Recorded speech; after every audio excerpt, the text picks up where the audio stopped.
Welcome to the Orgasmic Lifestyle Podcast by Venus O'Hara. I'm here to welcome you into the world of orgasmic living by hosting experts to discuss orgasmic topics such as nutrition, spirituality, personal development, sexuality, and much more. Here, we will offer lifestyle lessons that can help you lead a fulfilling, joyous, and orgasmic lifestyle. I'm your guide, Venus O'Hara. Welcome to episode 103 of the Orgasmic Lifestyle Podcast with Venus O'Hara. In this Wolf Moon episode, we discuss the penis and masculinity. We speak with Dr. Judson Brandeis, an award-winning urologist. I also review the book Psycho-Cybernetics by Dr. Maxwell Maltz. The episode ends with a guided meditation with affirmations for virility and masculinity. Dear listeners, welcome to a new episode and a new year. I hope you thrive in 25. I'm so happy to be back, and I must confess that I wasn't intending to take such a long time, a long gap between episodes. When I wanted to record the next episode after the last one with Danny Santos, who is an astrologer, I actually lost my voice. And of course, no voice, no podcast. So I decided to take a couple of weeks off and just rest, recharge my batteries, and start 2025 with a bang. So what better way to start the year than to talk about penises, such an interesting, intriguing topic. And I'm so excited to share the interview with today's guest. And the topic of penises is a very big topic. I must confess that I've received so many messages from men over the years asking about penis size. That seems to be the biggest question, quite literally. And some men, are complaining, or they feel like they're not big enough, and others feel that they are too big and causing their partner some pain. So they wanted to get my sexpert advice. And some people have actually asked me, can I send you a picture of my penis and give me your opinion? And they've done that with in a respectful way, but I've always said no, because I don't want to be telling someone my opinion on their penis. I think it's very personal. And I think a lot of the time, there is a lot of pressure on men to have, a really big penis, be really hard, and perform in a certain way. And I think this pressure does come from porn to some degree. And also just, I think in general, many people, well, of all genders, we are maybe more ashamed and traumatized than what we would like to confess. And that brings me to one exercise that I saw in a book called The Art of Sexual Magic by Margot Anand. It's a wonderful book if you are interested in sacred sexuality. And there is an exercise in it called genital shame. And it's talking about, when you have your genitals out, whether you're male or female, you could just say, talk to your partner about how you felt about your genitals throughout your life. Have you felt shame, inadequacy? And I think this is something that, even women can experience, as well as lots of, pressure. I think a lot of shame. A lot of women I know don't enjoy cunnilingus because they're concerned about the appearance, the smell, the taste of their genitals. And also for women, all this these products that we find in supermarkets, this intimate wash, as if this part of us is extra dirty and it needs special products. But there's no penis cleaner in any supermarket, which is kind of crazy. That said, I do think men have a different set of pressure points, pain points. And yeah, about size, I do think there's a lot of pressure which definitely comes from porn and maybe locker rooms from growing up in high school and things like that. But it's a fascinating topic, the penis, and I'm going to leave it at that. And I just want to say I'm so happy to be back. I am so looking forward to this year with you, and I'm going to go straight into today's interview and speak about the penis in great depth. Dear listener, Due to popular demand, I am so thrilled to be offering 60-minute Zoom sessions just for you. Imagine an hour talking to me, oh my God, about all of the topics that I am a specialist in. I can help you with sexual wellness consulting. That could involve your sexual wellness business or even your personal life if you need some sex coaching to spice up your life with your partner or even your solo sex life. I can definitely help you with that. I'm also offering self-love mentoring, and I'll be testing out my materials for my forthcoming self-love retreat, and these sessions are getting some excellent feedback. I'm also offering Orgasmic Manifestation, the Sex Magic Guidance, which is the topic of my book, and it's something that I am also very passionate about. I'm having excellent results with. And also Life in Barcelona. If you want to visit Barcelona or live in Barcelona, I am your woman. I can provide you with lots of tips. And last but not least, if you need a personal shopper for your pleasure product purchases, PPPPP, I am your woman. So we can connect and I will show you the best products for your needs. So are you ready to take the next step? If so, secure your spot today by visiting my website, venusohara.org, or you can click on the link in the show notes below. Let's make this hour all about you and your orgasmic journey. Now it's time for this episode's interview. We speak with Dr. Judson Brandeis, an award-winning urologist and men's health expert. Judson Brandeis, welcome to the Orgasmic Lifestyle Podcast, where every day is the climax. Venus. Yeah, Venus. I can't wait to climax with you. Amazing. When I heard about this topic, I was so intrigued. So for those who are unfamiliar with your work, could you tell us what you do? Oh, I do a lot of stuff actually. So I'm a board certified urologist. I've been in practice for almost 25 years.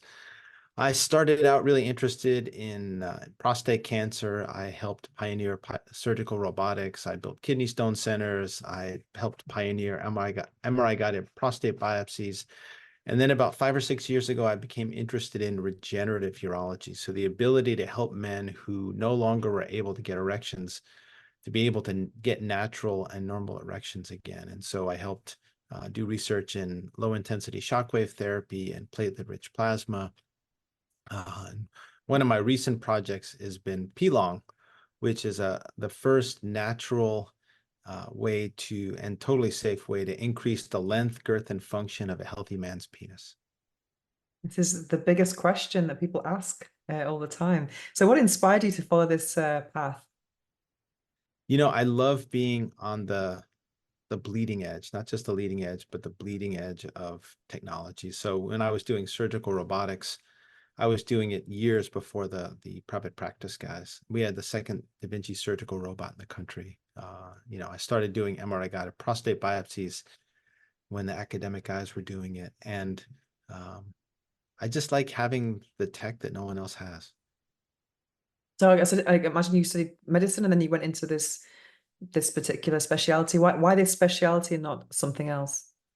Because it makes a huge difference in men's lives. It really Mm. does. I mean, I would cure someone's prostate cancer or kidney cancer, and the patients would come back and say, "Oh, thanks a lot, doc. I appreciate it." But when a man hasn't had satisfying sexual relations with his partner for 5 or 6 years, and you're able to give that back to him, uh, he's your friend for life. I mean, it's amazing the stories that I get, and people are just crying in my office and just deliriously happy, and you know their families back together and their partnerships back together. It really is very gratifying being able to help men do that.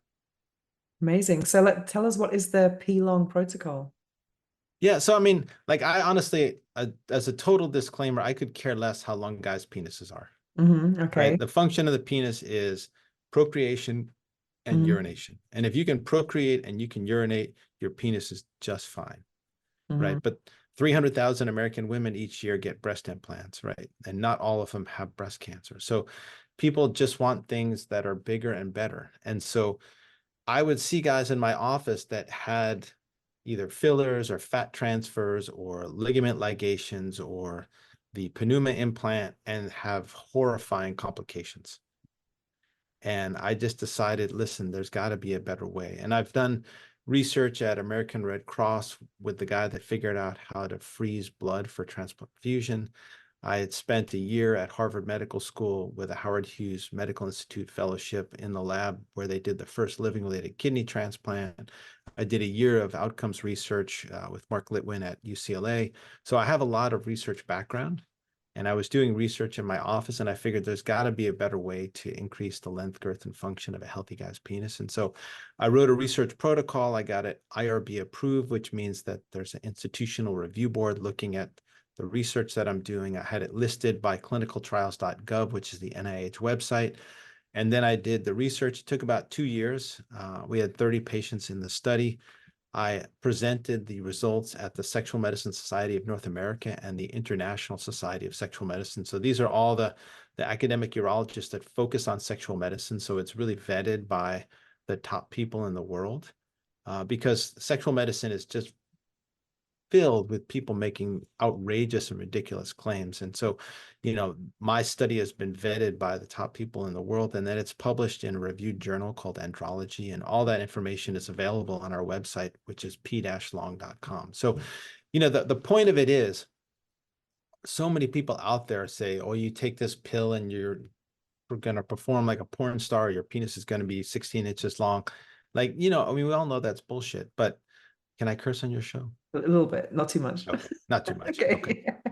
We all know that is Not made true. up stuff, Yeah. not true. But like the P-Long has been vetted, and I'm a real person, and I have real credentials, and we have real results. So the results we got were, on average, men's penises grew 0.8 inches, about Okay. 15% of where you started in length, about 10% in girth, and everyone had improved erectile function.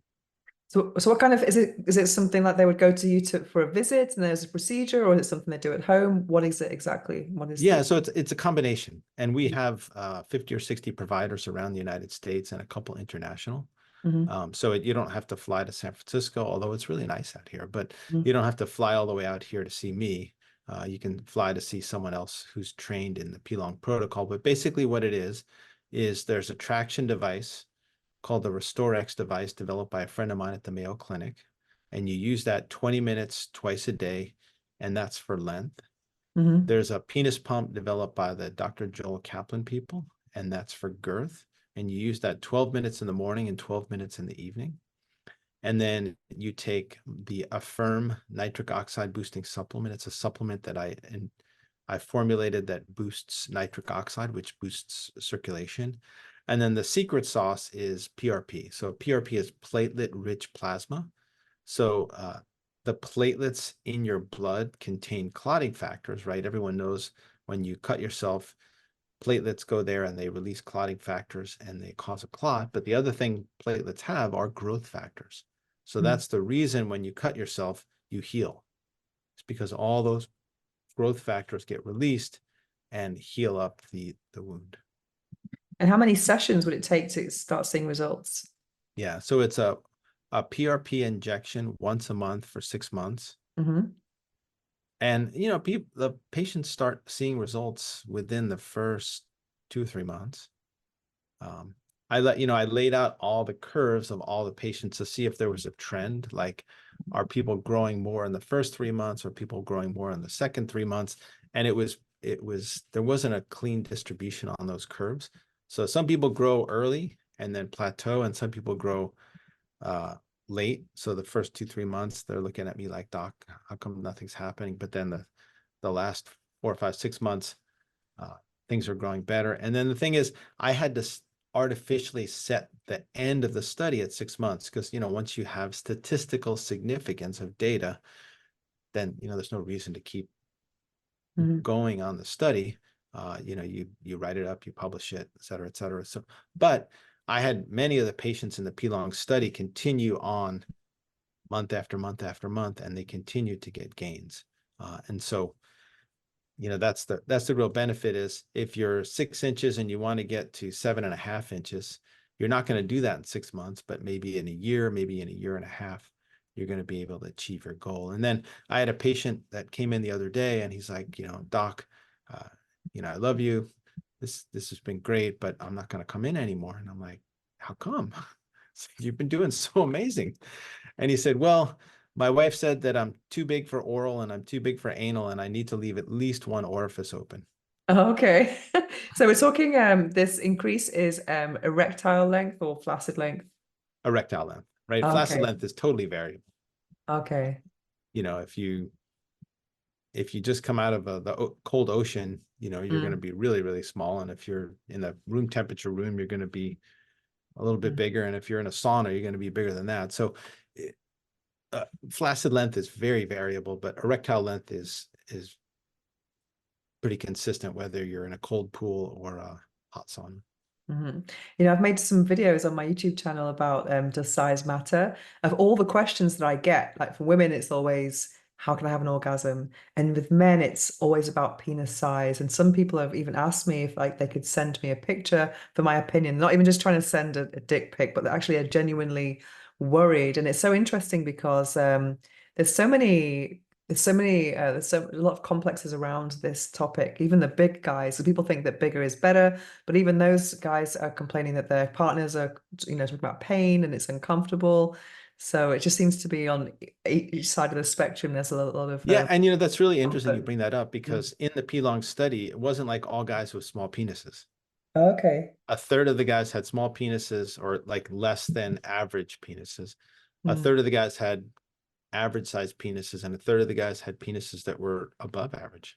mm, So it's not a question. It's like all beauties in the eye of the beholder, I guess. mm. But I think But also, the thing is, I want people to do it in a way that's safe. mm, I've seen way too many men who've had fillers or pneumas or fat transfers or ligament ligations, and they take a perfectly normal penis and they ruin it. They destroy it. And that honestly, it was almost like a public health initiative, P-Long. Like I just didn't want to see another guy look at me with these sad sack eyes saying, I wish I had never done that before. And with P-Long, I've never had that happen. With the 30 patients in the study and the dozens and dozens of patients that I've seen since then, it's very safe. Nitric oxide boosting Affirm is totally safe. PRP is your own platelets injected with a 30 gauge needle. It's totally safe. mm, The traction device and the suction device, totally safe. Nobody gets hurt. Your penis will be longer, it'll be thicker, and it'll work better because PRP, right, is just growth factor and it helps you grow blood vessels in the penis, and those blood vessels will give you better, more rigid erections. okay, that's what that comes to my next point actually, because people when they ask me, does size matter, blah blah, I always have replied in my videos that it's not really about the size, it's about erection quality. And I think that's a really big thing. That's probably a really big thing, literally. It is like more important to have a good quality erection. One of my friends who's Spanish says like the leg of a table. Exactly. Well, it's not the size of the nail, it's the hammer that drives it. Yeah, and you just notice more. I mean, I remember, well, I just remember once I was kind of in a situation with two different guys, and one was kind of quite big, but not super hard. And the other guy was smaller and much harder. And I just felt so much more like with satisfaction with the smaller guy. So it was very interesting. It wasn't so much about the size at all. It's more that kind of tension that was. I think it's also, I think guys get the raw end of the deal here with this topic. So I do think it's about the fit, it's about, Mhm. because I think it's about the jigsaw effect if it's working or not, with that penetration. Well, I mean, from the Mm. woman's perspective, I mean, who wants someone banging on your cervix for a half an Mm. hour? You know, Yeah. you you'd rather have a fit, even a smaller penis, you probably get more clitoral stimulation Mm. from a guy with a slightly smaller penis. And also, what's funny Because is, like, well, I've spoken with female friends about this. when guys feel bad about the curve, we're like, we want the curve, we like the curve. I mean, most sex toys do have a curve, because that's Uh-huh. for a reason, because it does feel nice. So I think a lot of guys don't feel good about that. But I think these insecurities, I would say they're coming from porn. Where would you say they're coming from? And I mean, do you think it's always been like Yeah, this? I mean, I think it comes from porn. I think it comes from the locker room. I think it comes Okay. from sort of like mean-spirited, frustrated partners. I mean, I ask guys, like, why are you interested in doing this? And when you get right down to it, sometimes guys will say, well, like an ex-girlfriend said, well, you weren't as good as my ex-boyfriend who had a bigger penis than you are. And, Mm. something like that sticks in people's brains, or, you know, I remember one guy said, ninth grade, I was coming out of the shower, uh, and, guys were laughing at me, and that really stuck in their heads. So, and then of course, there's a glorification of large penises on porn, and, Mm.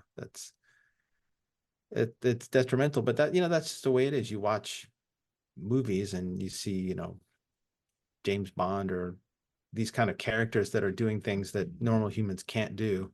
Mm. And we kind of take it for granted, like, oh, I want to be like James Bond. Well, no, I mean, that's totally unrealistic too. So it's not just pornography that gives people an unrealistic view of what humanity should be like. It's modern culture, I guess. Mm. Yeah, and that's really cruel to say. I Just won't get it. I won't get compare. philosophical on you anymore. We can Yeah. talk about penises and sex.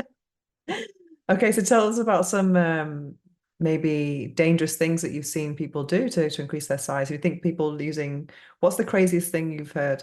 Oh, I've seen, well, I mean, one thing people have done is inject silicone Oh, into the wow. penis, which is really, really super detrimental. Um, a lot of people do jelqing, which is like a hand technique to pull the penis out, Okay. or they use traction and suction devices. But there was actually a study done about 20 years ago by a German company making, I think it's called the Enteropeyronie disease, device, but they kept it on for 8 to 10 hours a day for 8 months.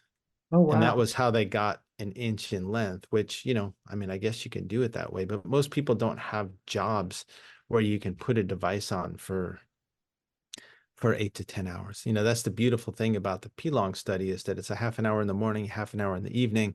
You get a P shot or a PRP injection once a month for 6 months, and you're good. Mm.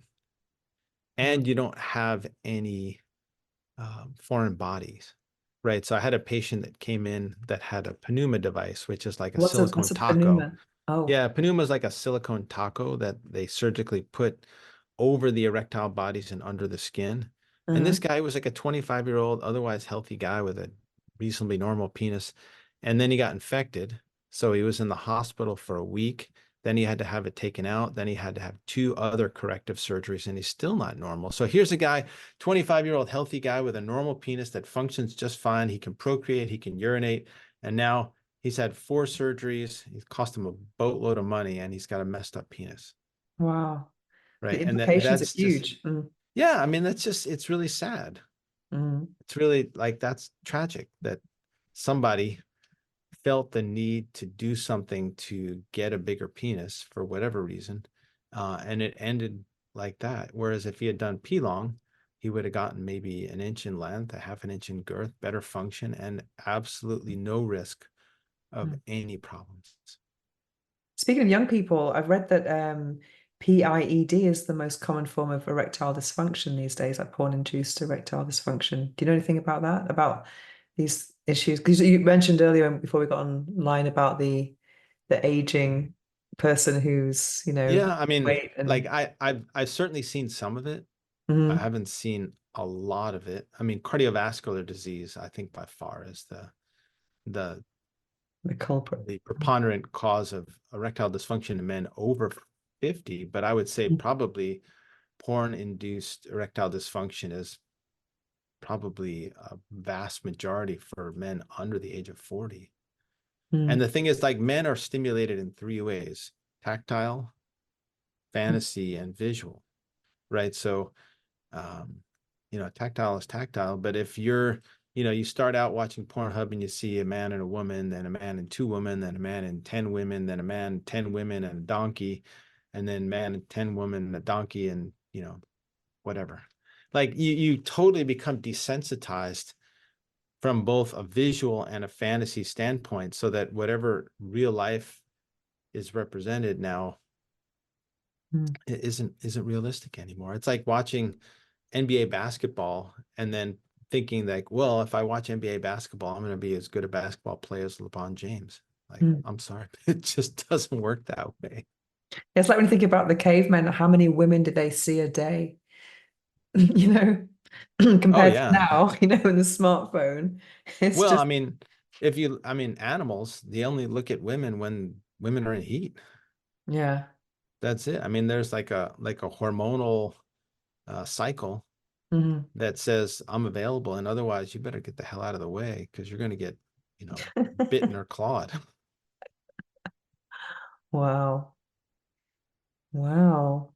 So another thing about penises, I remember once I interviewed this guy who had had phimosis up till adult age. I think like for women, usually, we're kind of more used to going to the doctor, the OB/GYN, the gynecologist to show our bits to doctors. But I don't think men have that routine checkup in the same way as women do. And I've had friends who've, they've got this really serious case of phimosis and they can't have sex, they can't masturbate, but they're just too ashamed to go to the doctor to sort it out, and they miss out on all that part of life, like the intimacy. Venus, I couldn't agree with you more. It's really Yeah. tragic how Mm, men are afraid of doctors. mm, Statistically in the United States, men go to doctors less than half as women, and you hit the nail on the head. Women go to their OB-GYNs, and the mm, other thing is, women are much more likely to bring their kids to the pediatrician than their husbands, and so they actually know where the health insurance card is. They mm. know if they have a PPO or an HMO or whatever. I mean, in Europe, you guys don't have those kind of problems. In the United States, we don't have public health insurance, and so it's the craziest, most horrible system, pretty much. Um, and so men don't go to the doctor. You're 100% right. And even, there's so much BS information out on the internet. I remember I had a patient, this was like 5 or 10 years ago, really smart kid, was going to UC Berkeley.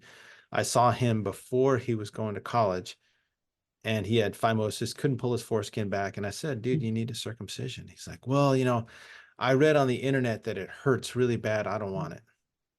So I didn't see him. All of a sudden, he shows up 7 years later. He had gone to undergraduate and law school. And he's like, I still can't pull my foreskin back. Uh, you know, can I get a circumcision? And so I said, sure. So I did a circumcision. He came back 2 weeks later and he was like really sheepish. And I said, what's wrong? He said, I can't believe I didn't have a circumcision 7 years ago. He said, I went through college and law school and didn't really have any satisfying sexual relations because of my phimosis. And he said, I didn't have any pain after the procedure. I didn't take a single pain pill. That's amazing. Yeah. Yeah, wow. I guess it depends on there's different grades of phimosis as well, isn't there? Like different severities of it. Because I remember Oh, I mean, the circumcision's all pretty much the same. It's yeah, a I had a very, friend who it was completely covered, like the head was completely covered, so they couldn't put it down at all, like zero. And that's kind of an extreme. And I have because normally in the States you actually that's happened with babies that they are circumcised. Is that still a practice? it's pretty common to get Mm, circumcised when you're a baby. mm. And, Not here. yeah, I mean, you basically significantly reduce the risk of infections and Mm. urinary tract infections, uh, penile cancers. I mean, penile cancers are rare, but you never get those with the folks that are circumcised. Oh, And really? I'm not saying that you have to get circumcised, but if you don't get circumcised, you do have to know how to take care of your foreskin. Mm. And that's a problem You because like I guess mothers don't really know how to teach their sons to like no, pull the skin back, wash it, put it back again. There's just all that shame involved. yeah, absolutely. Yeah. I, I mean, that's the problem with penises and with erectile dysfunction. I mean, say you're at work and your father has heart disease and needs to go to the cardiologist, right? So you tell the people at work, listen, I got to take my dad to the cardiologist. He's, 85 years old. He's having some heart problems. And everyone in the office is like, oh, that's so nice. You're taking your dad to the heart doctor. That's just amazing. You're a good son. Then, a week or two later, you're like, guys, my dad has erectile dysfunction. He can't knock up my mom, and I need to take him to the urologist. Do you mind if I go? And people aren't going to be like, oh, that's so amazing. You're helping your dad get an erection. Mhm. But it's the same disease process, right? Mm. Cardiovascular disease and erectile dysfunction are the same process. It's just a different organ. Isn't it one of the first signs of heart problems that I've read? Absolutely. Absolutely. Mhm. So the thing is, the arteries to the heart, the coronary arteries are 3 to 4 millimeters, and they're one of the first things in your body that gets blood. The arteries to the penis are 1 or 2 millimeters, and they're at the periphery. So you're going to get erectile dysfunction 10 years before you get heart disease. And actually, the first sign that circulation isn't as good as if you lose morning erections. So if Oh, you're not wow. getting morning wood anymore, your blood vessels are starting to get clogged, right? Because erections are totally a function of blood flow. The Mhm. penis is the only organ in the body that moves entirely based on blood flow, right? It's the only organ in the body, that basically is just skin and vascular smooth tissue, smooth muscle tissue. And so if you don't have good circulation, you're not going to get morning erections. So 10 years after you lose morning erections, you begin to lose daytime erections or erections on demand. And 10 years after that, you may have a heart attack, you may have a stroke, you may need an angiogram. You're going to have some of those problems. So it's Mother Nature's giving you a warning sign Mm. that stop eating too much, stop smoking, stop drinking, start exercising, start meditating, start stretching, start doing yoga, start eating better, get on a statin. I mean, there's so many things that you can do to improve circulation. Get on a nitric oxide booster like a firm, maybe take a baby aspirin. I mean, so many things you can do. Uh, but you actually have to go to the doctor or at least listen to a podcast like yours or go to my YouTube channel, or there's so much information, good information out there. Just find a good source of information and start actually doing those things. I went to this sex tech conference last year in Berlin, and Firm Tech were there. I interviewed Dr. Elliot Justin, and he showed this Yeah. about the different ages and erectile dysfunction. It's like 50%, 60%, 70%. I was like, oh my God. But as soon as I saw that graph, I thought, I've got to interview this guy. But how can men approach aging and maintain erectile function? Is that Yeah, something? well, I'll tell you a quick story first. So I know Elliot really well, and Mm, he and I just collaborated on a study called the Confirm One study, and I'm going to present that study at the Sexual Medicine Society of North America meeting in a week in Arizona. And what we found using the FirmTech ring, so the FirmTech ring is a ring that goes around the penis, and it measures pressures. mhm.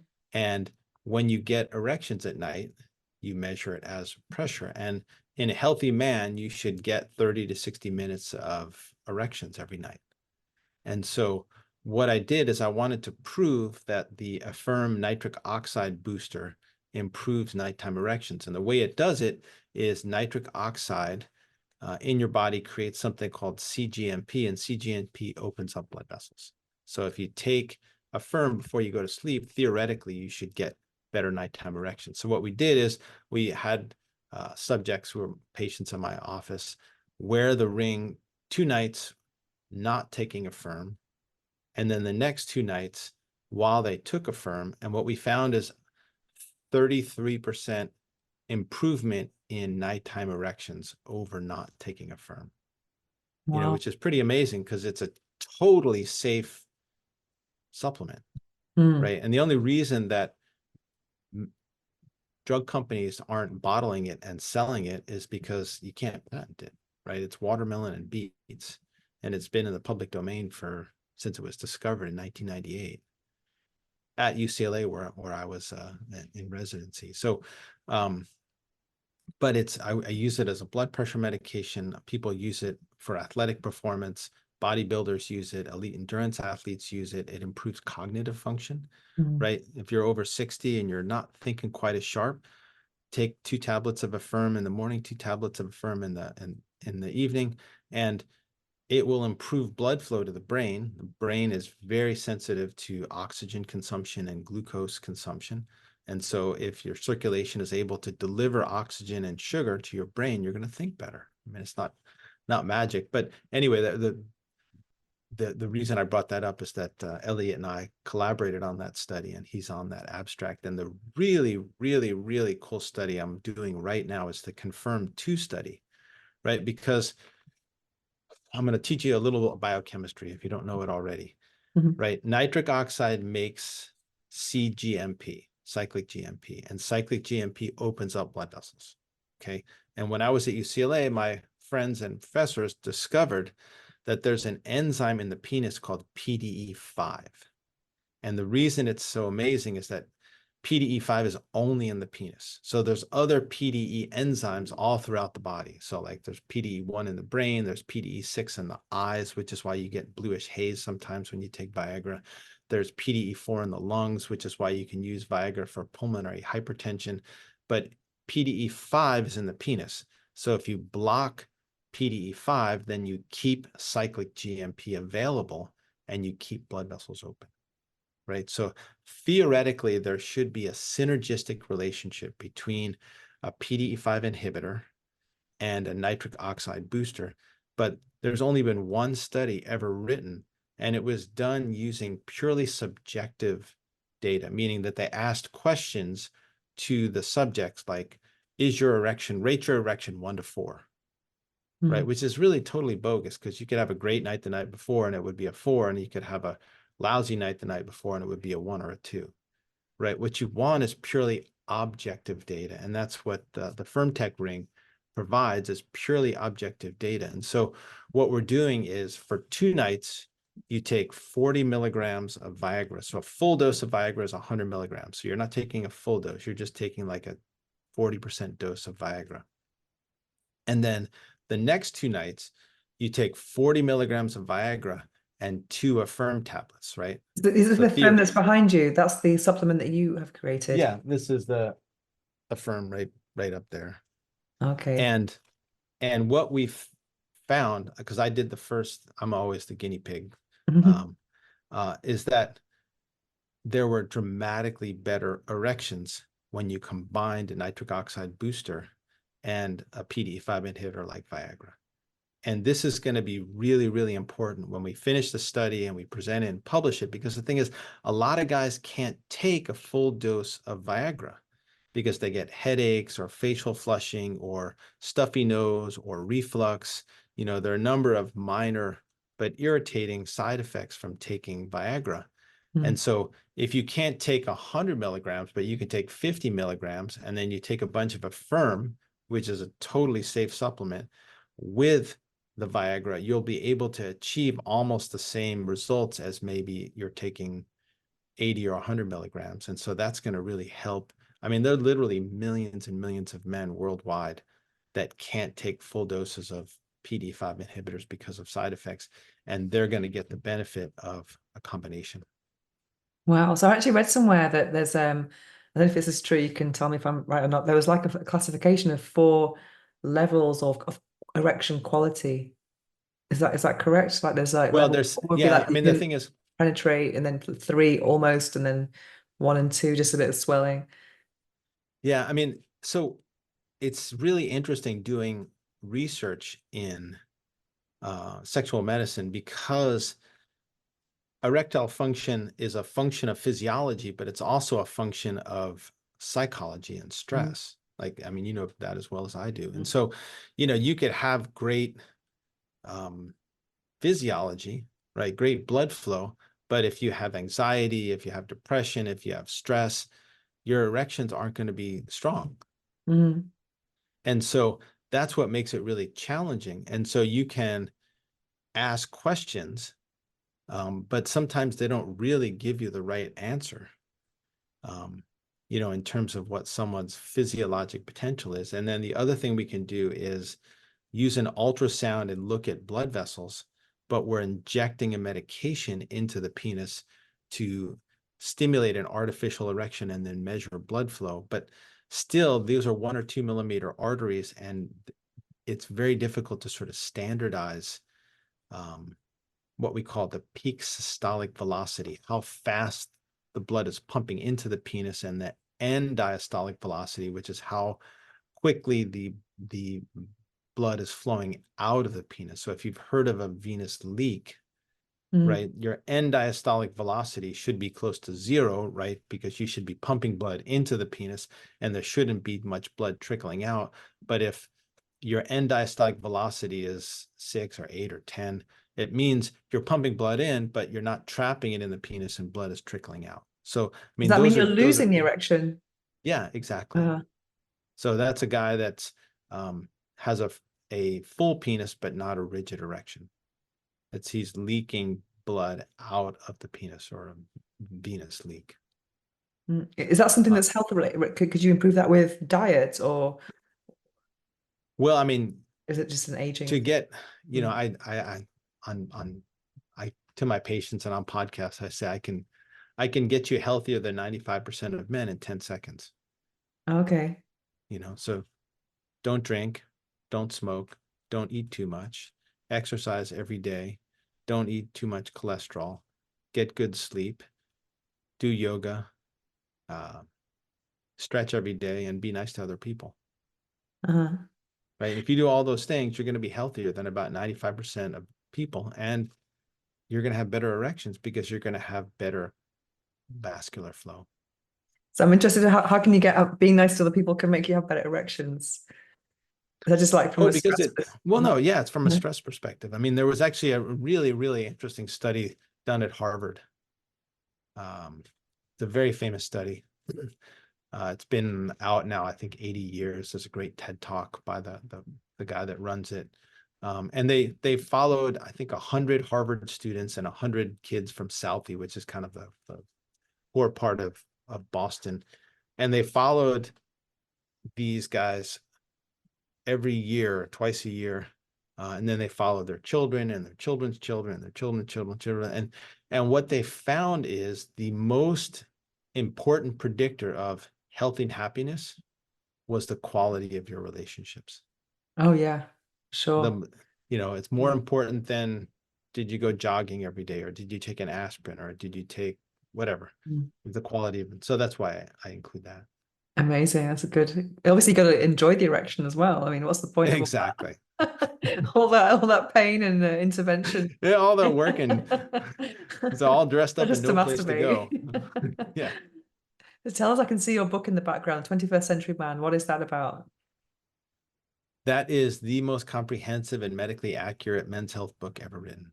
Hmm. So it's 101 chapters, over 900 pages, 60 co-authors, and it covers every aspect of men's health, from physical health to specialty health to addictions to aesthetic health to sexual health to lifestyle to mental health. There's sections on relationships, depression, anxiety. Um, there's sections on health insurance. And it's written, I write basically for men. Mm. So it's very, very information dense. So like I have this thing called Blink. It like summarizes a 400-page book in 15 minutes. Like this is a 40-hour audiobook, and you couldn't summarize the audiobook in any less than 40 hours. The way I write is very, very information dense, right? So, but each chapter is only 5 or 10 pages. So if you Okay. have an issue with your prostate, read the prostate chapter. If you have an issue with hair loss, read the hair loss chapter. And the hair loss chapter is written by Miguel Canales, who's one of the top hair loss guys in the country. Okay. Is that Yeah. related to testosterone? Yeah, there's a great chapter in the book written by Gary Donovitz, who's the founder of BioT, the biggest testosterone replacement company in the country. But testosterone is converted in your body into dihydrotestosterone, DHT. And DHT has a tighter binding affinity, meaning it binds more tightly to a testosterone receptor, activates the testosterone receptor, and it's particularly important in the prostate because it causes benign prostate growth, but also it causes male pattern hair loss. Oh, wow. So the medications for hair loss include a medication called finasteride or Propecia. And what that does is it blocks the conversion of testosterone into DHT. I'm the opposite to you. I'm a very unscientific person. I just written this book called Orgasmic Manifestation, which is about um, techniques about how to channel or harness sexual energy for manifestation. And I discovered this when I read Napoleon Hill's Think and Grow Rich. He talks about sex transmutation, which is a really big topic. And I'm quite spiritual as well. And this podcast is quite spiritual. And I always get this question, can men do this? And I think there's this idea in the spiritual world that you're losing energy if you ejaculate. But then I've heard urologists say you should, ejaculate 21 times a month just to kind of keep the pipes clean, or kind of thing. So what would you say to that? What about how ejaculation and health and prostate health in particular? Yeah. So I am very cognitive, logical, scientific, but I'm really trying hard to be more emotional, more spiritual. I think that a lot of us in medicine and scientific disciplines don't do enough of the spiritual and emotional aspects of things. But from a purely urologic scientific perspective, it is important to ejaculate and keeps the pipes flowing, because when we do prostate surgery, where the prostate gets too big and we start to scrape away prostate tissue, you'll see calcifications, almost like gravel, that Oh, form on the inside of the prostate that blocks the ejaculatory duct. So it blocks the duct going from the seminal vesicles out to the prostatic urethra, so that when you ejaculate, especially, I get complaints from many men over the age of 50 or 60 that their ejaculation isn't nearly as strong. And part of that is because the ejaculatory ducts and the prostatics are blocked by these calcifications, and they can get pretty heavy. And when we do ultrasounds, and I've done thousands and thousands of ultrasounds in men's prostates, you can see, they show up as white in the prostate. And so many, I'd say, if I were to guess, 40-50% of men over the age of 60 have prostatic calcifications. And I would say that it would be much less likely if they formed if men ejaculated. I don't know if 21 is a magic number, but it depends on the age, maybe. Does it depend on the age? no, I don't think it depends on the age. I think it's just a frequency of ejaculation every 2 or 3 days. I think it's Okay. healthy to ejaculate every 2 or 3 days. Yeah, because I have a lot of friends doing no fap. And I think for someone out there, sexual wellness, I mean, obviously masturbation is a big part of my work, particularly female masturbation. And I think a lot of men, I'm not really a fan of porn, but I think a lot of men equate masturbation to porn consumption.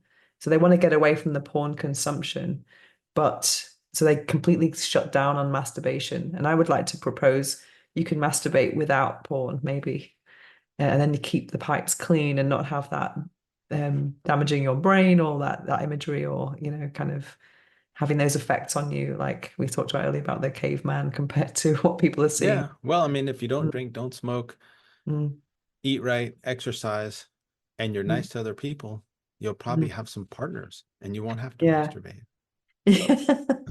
You know, that's a way better option than doing it on your own. Yeah, yeah, for sure. Great. This is so interesting. This topic is very interesting. So what are you working on right now? So you mentioned the study that you're doing.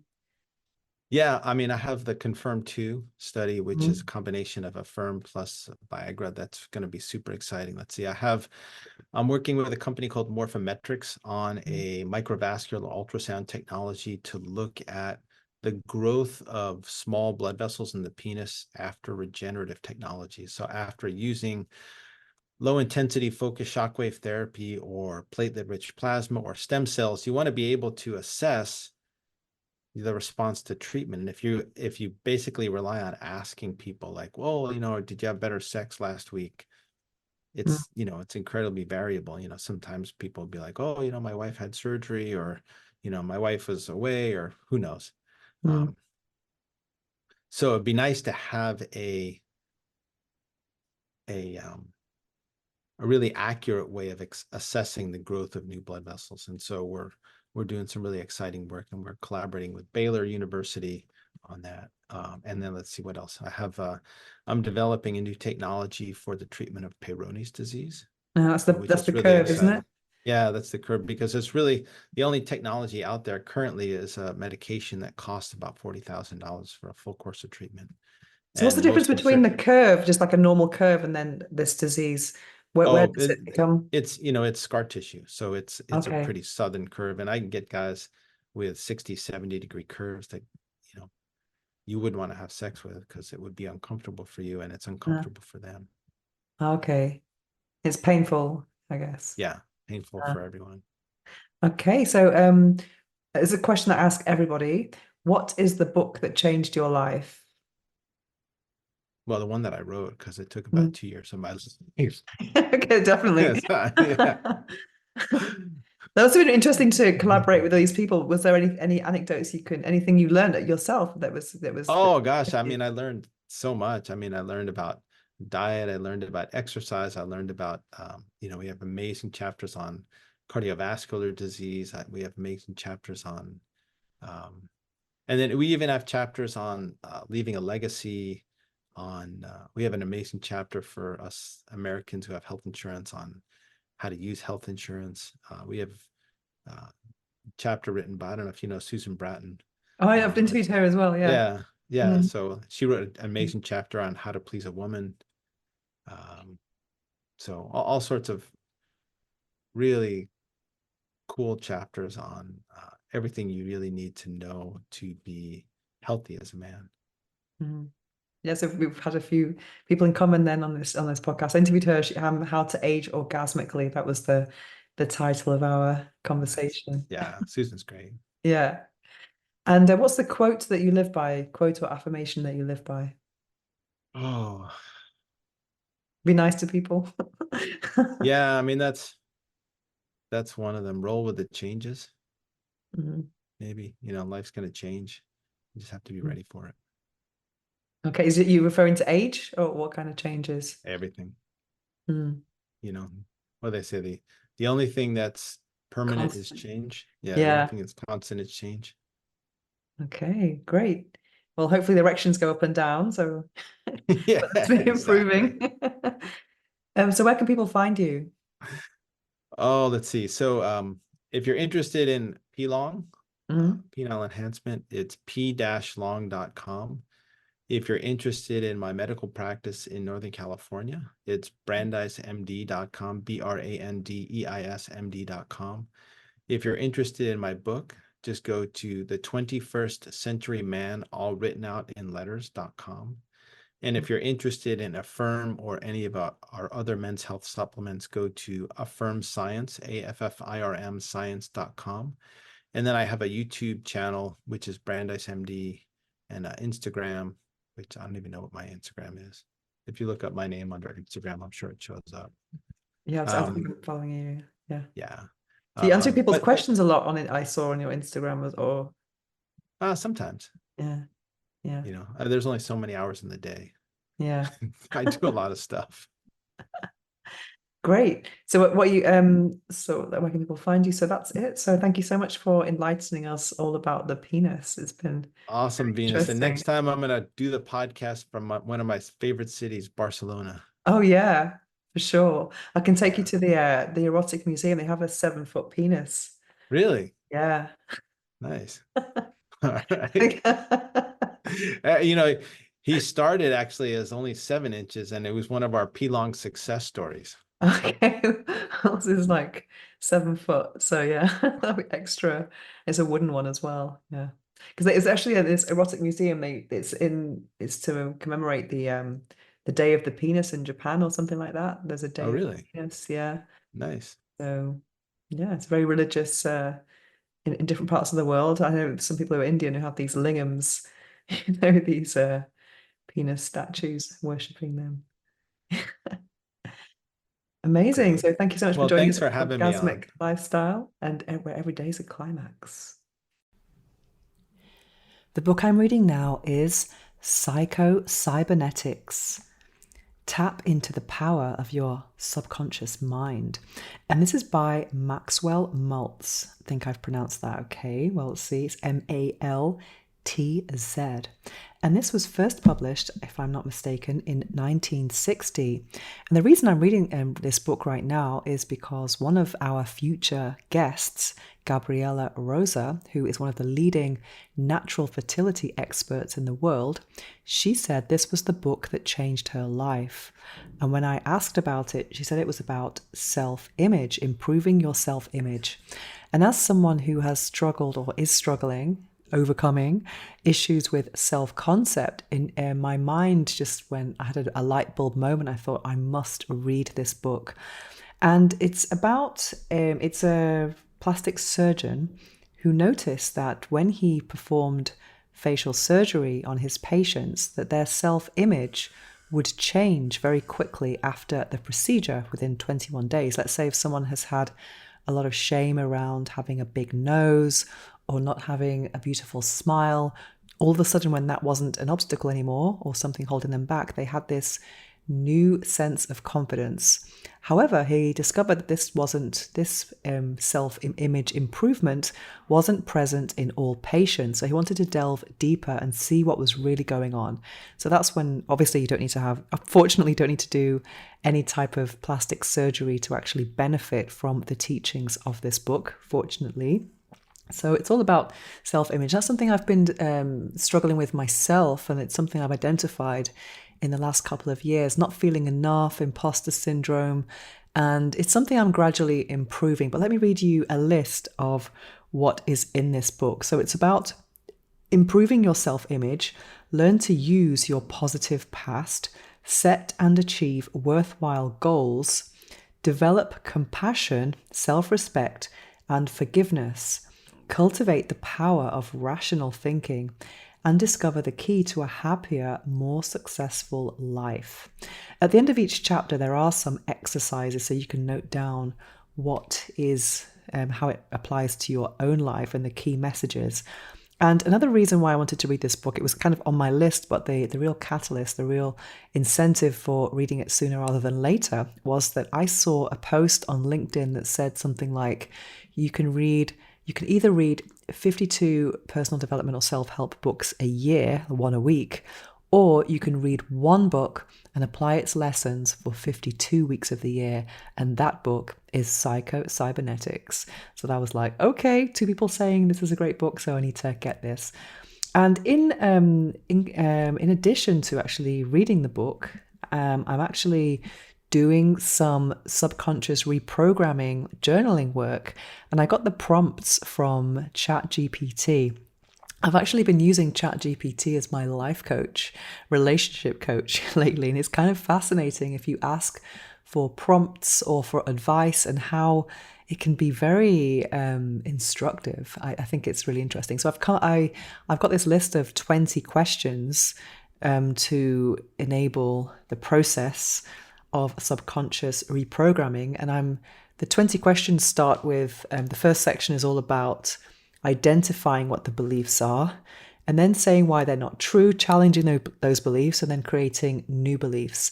And I'm doing this exercise every morning. There are 20 questions in total. I can't do all of them, but I'm kind of going over all of my areas of limiting beliefs and just really going into depth. And what's fascinating about journaling is that you can start to uncover things that you might have known, but you didn't really know how to articulate the concepts. And that's something that I've been learning a lot. So I'm actually going through all different areas of life, from professional life to personal life and everything in between, and really uncovering and unblocking myself, which has been really insightful. And it's a great exercise to do after reading this book. So this book is really opening my mind, and I'm only about a third of the way through, but I'm really excited about this whole process and uncovering some of my limitations and challenging them and creating new beliefs as well.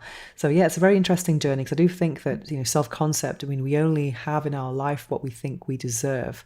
And of course, our subconscious is, it does dictate most of our life, and I think it's that 95% of our mind or something like that. So it's really interesting to challenge beliefs and understand where they come from and how they are serving you to some degree, and why it's hard to let go of them. So yes, this is a very very deep process, because I'm really on a mission to overcome my own obstacles, and I think that's something that many self-help books enable you to do, or instruct you to do, because I do believe that we are our biggest obstacle in life. And it's about noticing different patterns and creating new, more empowering beliefs, patterns, and behaviors. Yeah, so that's it. So yeah, really interesting stuff, psycho-cybernetics. And so that is the book I'm reading now, and I have some exciting books as well on my to-read list that I cannot wait to share in future episodes. Now it's time to slow things down as we prepare for this episode's guided affirmations meditation. It's probably not a good idea to listen to this while driving or operating machinery. Instead, take a break from whatever you're doing, get comfortable, take a deep breath, and enjoy.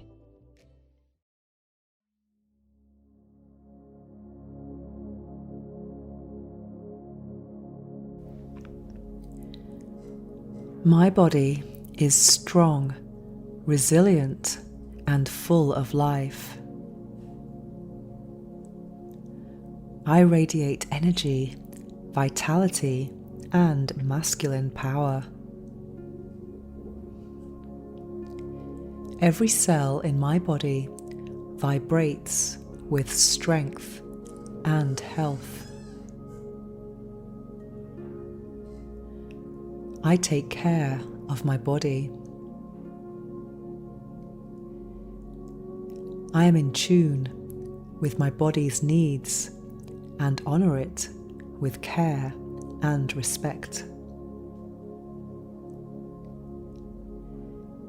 I embrace my masculine energy with pride and confidence. I am grateful for my masculine energy. My body is strong, resilient, and full of life. I radiate energy, vitality, and masculine power. I am grounded, powerful, and fully present in my strength. My confidence grows as I honor my true self. I am a leader in my life. My presence commands respect and admiration. I am grateful for my masculine energy. My body is strong, resilient, and full of life. I radiate energy, vitality, and masculine power. My sexual energy is vibrant, natural, and empowering. I feel deeply connected to my sexual vitality and strength. I embrace my desires with confidence and self-assurance. I am virile, magnetic, and full of passion. I am grateful for my masculine energy. My body is strong, resilient, and full of life. I radiate energy, vitality, and masculine power. My energy attracts abundance, love, and fulfilling experiences. I am in control of my mind, body, and emotions. Challenges enhance my strength and determination. I am a source of strength for myself and others.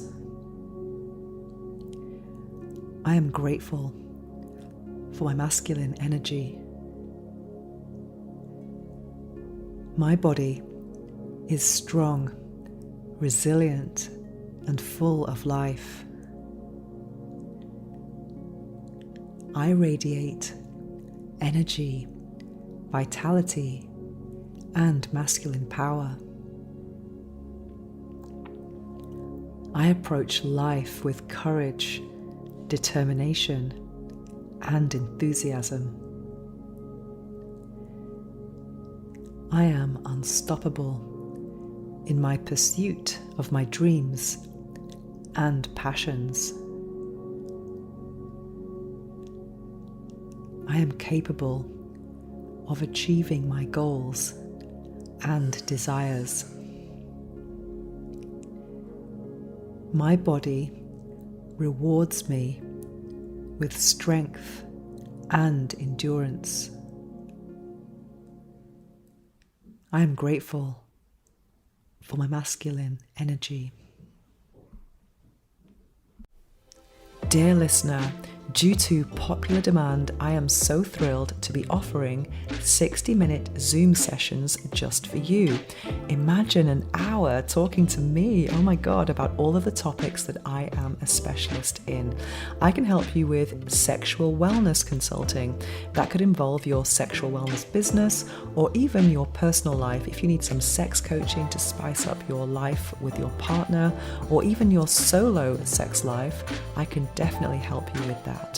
I'm also offering self-love mentoring, and I'll be testing out my materials for my forthcoming self-love retreat, and these sessions are getting some excellent feedback. I'm also offering Orgasmic Manifestation, the Sex Magic Guidance, which is the topic of my book, and it's something that I am also very passionate about. I'm having excellent results with. And also Life in Barcelona. If you want to visit Barcelona or live in Barcelona, I am your woman. I can provide you with lots of tips.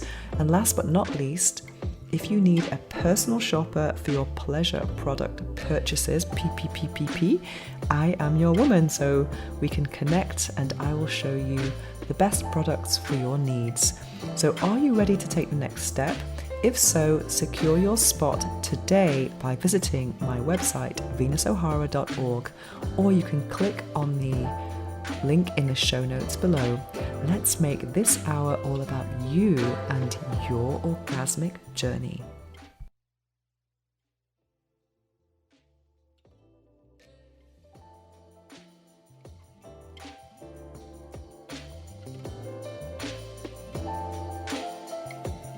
To find out more about me and my orgasmic lifestyle, visit venusohara.org or follow me on Instagram at instagram.com/venusohara. Make sure to search for the Orgasmic Lifestyle Podcast by Venus O'Hara in Apple Podcasts, Spotify, and Google Podcasts, or anywhere else podcasts are found. Make sure to click subscribe so you don't miss any future episodes. Thanks for listening. Have an orgasmic week and make sure every day is a climax.